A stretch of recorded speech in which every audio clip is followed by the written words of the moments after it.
C'est l'autre polémique de l'été. Quelle est l'ampleur réelle des piratages de données des Français? Il aura fallu près d'un mois et demi pour que les Français découvrent justement effarés, non seulement que les données fiscales de 678 000 contribuables et les données d'1 million de propriétaires ont été dérobées, mais surtout que Bercy savait et n'a rien dit jusqu'à ses déclarations du 18 août. Cette cyberattaque et le vol de données auquel elle a conduit sont des faits graves. Graves parce que plusieurs centaines de milliers de contribuables ont été victimes du vol de données personnelles et confidentielles, en particulier du niveau global de leurs revenus, ce qu'on appelle le revenu fiscal de référence. Graves parce qu'elles entament la confiance que les Français ont envers l'État, envers les services publics et en l'occurrence évidemment envers les services fiscaux. Graves parce qu'elles ne sont pas un fait isolé et l'ANSSI aura l'occasion d'y revenir. On imagine sans peine l'état d'esprit de la personne qui apprend que son revenu, son adresse, son courriel, c'est un nombre d'informations liées à sa situation fiscale, le revenu fiscal de référence par exemple, sont potentiellement à la portée de tout acteur malveillant. Comprend cette colère et à chacune des personnes concernées, comme j'ai déjà eu l'occasion de le faire, je tiens à présenter nos excuses. Bonjour Yacine Adodi. Bonjour. Comment on sait d'ailleurs si nos données ont été piratées? Alors aujourd'hui, vous avez plusieurs manières de le savoir. Vous avez des sites qui permettent justement de mettre son adresse mail et de voir si des informations ressortent, notamment sur le dark web. Mais en l'occurrence, dans le cas qu'on a pu voir cet été, c'est le cybercriminel lui-même qui s'est exprimé.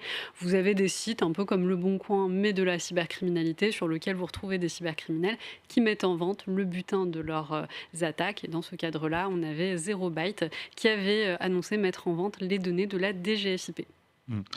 Quelle est l'ampleur réelle du piratage?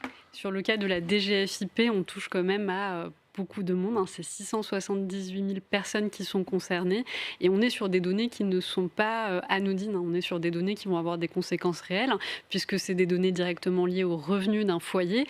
N'oublions pas également que nous avons connu d'autres fuites de données et c'est là un peu la catastrophe, c'est qu'aujourd'hui avec une seule donnée on ne peut pas faire grand chose, mais si vous prenez les données de la DGFiP, que vous prenez les données qui sont liées aux IBAN de Ficoba, que vous prenez les données qui sont liées à France Travail, et ben quand on met tout cela bout en bout... C'est-à-dire que France Travail aussi a été hacké? Oui, il y avait eu une fuite de données liée à France Travail. Vous avez beaucoup de fuites de données. C'est un peu la colère de tout le monde, c'est qu'on est en train de passer de fuite en données à fuite en données et de communiqué de presse en communiqué de presse sans avoir réellement aujourd'hui de solutions qui sont vraiment proposées. Mais si on revient sur l'ampleur réelle du piratage, est-ce que, pour parler simple, est-ce que le gouvernement sous-réagit de peur de paniquer les contribuables et les personnes qui peuvent être potentiellement volées, ou bien est-ce que il y a un piratage qui est quand même de très grande ampleur et qu'aucune de nos données n'est vraiment sécurisée? Alors, le piratage est d'une grande ampleur et je ne pense pas pour le coup que l'État vraiment amoindrise. Il s'est d'ailleurs excusé, on a vu cette séquence-là, puisqu'ils ont bien conscience de ce qu'on peut faire avec ces données. La vraie question que tout le monde s'est posée, c'est est-ce qu'on est si mauvais que ça? Parce que quand on regarde les chiffres, malheureusement, force est de constater qu'on est deuxième mondial au niveau des fuites de données, donc c'est pas très glorieux. Il se pose la question de savoir qu'est-ce qui se passe en France, comment se fait-il qu'on en ait autant? Il faut comprendre qu'aujourd'hui, les opérationnels, donc les équipes de cybersécurité sont très bons, on a de très belles pépites en France sur ce domaine-là. La question qui va se poser, c'est de savoir est-ce qu'on leur a donné les moyens de mettre en place le nécessaire pour sécuriser tout ça. Et alors?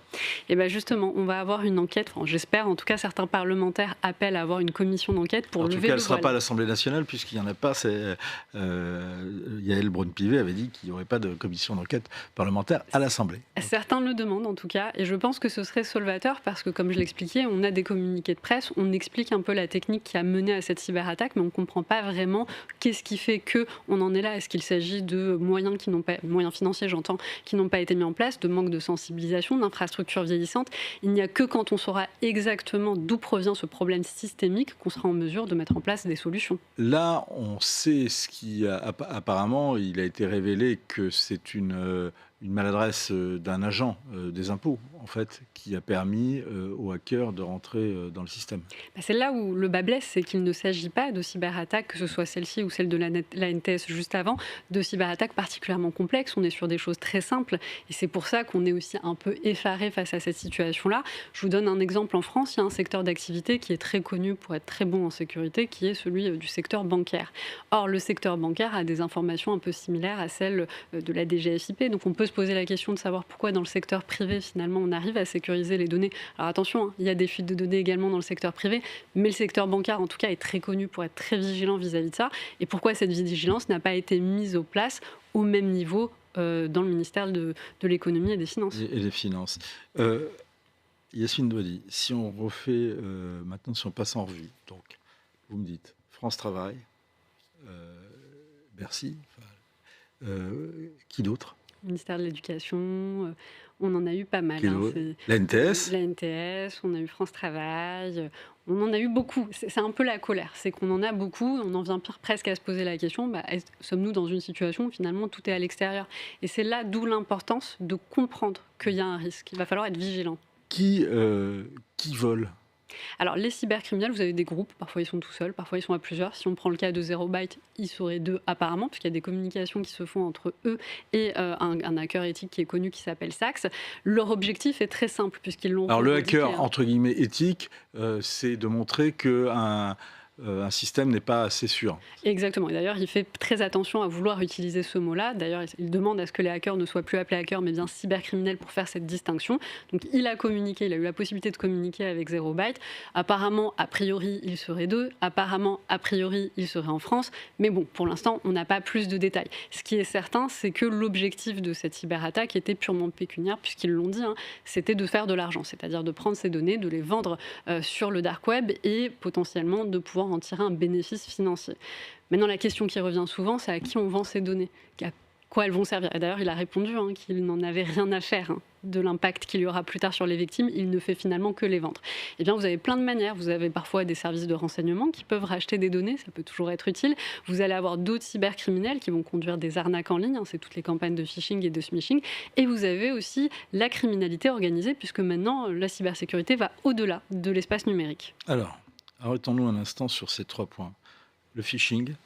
Alors, le phishing, c'est un mail que vous allez recevoir qui va être parfaitement réaliste, qui va se faire passer pour une administration, dans ce cadre-là peut-être la DGFIP, et qui va vous amener à cliquer sur un lien. Ce lien peut télécharger un malware, un infostealer qui va voler des données et peut-être justement vous voler de l'argent. Puisqu'à la fin, c'est le but. Le Figaro rappelle justement dans un prochain article comment justement échapper à ça et toujours rappelle qu'il faut toujours se connecter à son espace sécurisé sur le site des impôts pour ne pas justement subir ce genre d'arnaque. Exactement, ne cliquez sur aucun lien. Et d'ailleurs, sur votre compte à vous du site des impôts, vous avez aussi une messagerie sécurisée. Donc si on vous appelle et qu'on vous envoie un SMS et qu'on se fait passer pour un agent qui souhaite discuter avec vous, vous pouvez directement discuter avec eux via votre messagerie sécurisée. Et vous ne cliquez pas sur les liens qu'on vous envoie sur votre boîte mail. C'est ça. Le smishing? Le smishing, c'est le même principe que le phishing, sauf que cette fois-ci, ça va passer par SMS. Il y a des études qui ont montré que nous sommes beaucoup moins vigilants par SMS, parce qu'on a répété quand même plusieurs fois que les mails peuvent être frauduleux. On l'est un peu moins avec les SMS. Et je vais vous donner un exemple concret, puisque tout le monde a connu cet exemple en particulier. C'est le fameux SMS de Amazon qui vous indique que le livreur est passé, qu'il ne vous a pas trouvé et qu'il faut cliquer sur un lien pour reprendre rendez-vous. Celui-là, on l'a tous vu à un moment donné ou à un autre passé. Ça s'appelle du smishing. Maintenant, là où ça devient dangereux, c'est qu'on est passé à un niveau supérieur. Avec toutes les fuites de données qu'on a aujourd'hui, les cybercriminels condensent ces fuites de données pour créer une fiche d'identité vous concernant. Et donc maintenant, on n'a plus un mail, un SMS, dans l'occurrence générique envoyé à tout le monde. Vous avez un SMS avec des données spécifiques. Et j'avais le cas d'une personne qui m'a montré un SMS de livraison dans lequel il y avait son nom, son prénom et son digicode. Et vous voyez, quand vous recevez un SMS comme celui-ci, votre vigilance baisse. Vous avez tellement de détails vous concernant que vous ne vous demandez pas plus, vous n'avez pas l'impression que c'est un faux. Et c'est là ce qui va se passer prochainement, c'est que la DGFIP, c'est un premier, si vous voulez, c'est une donnée, c'est des données qui ont fuité, mais elles vont être recoupées à toutes les autres qu'on a citées. Comment les administrations et l'État peuvent se prémunir ? Alors, les administrations et l'État peuvent se prémunir aussi en mettant certaines choses de base, j'ai envie de vous dire. En avril dernier, déjà, il avait été communiqué que la double authentification serait généralisée à l'ensemble des administrations. Qu'est-ce qu'on appelle la double authentification ? La double authentification, ça va être une option que vous pouvez utiliser sur votre compte.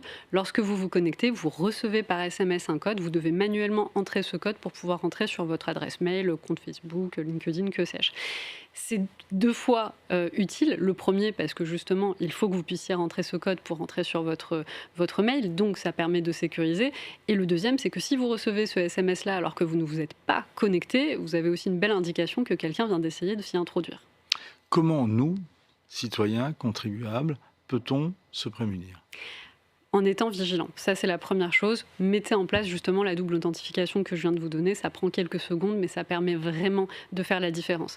Le deuxième, c'est les questions des mots de passe. Aujourd'hui, le mot de passe qu'on utilise, on l'utilise un peu partout.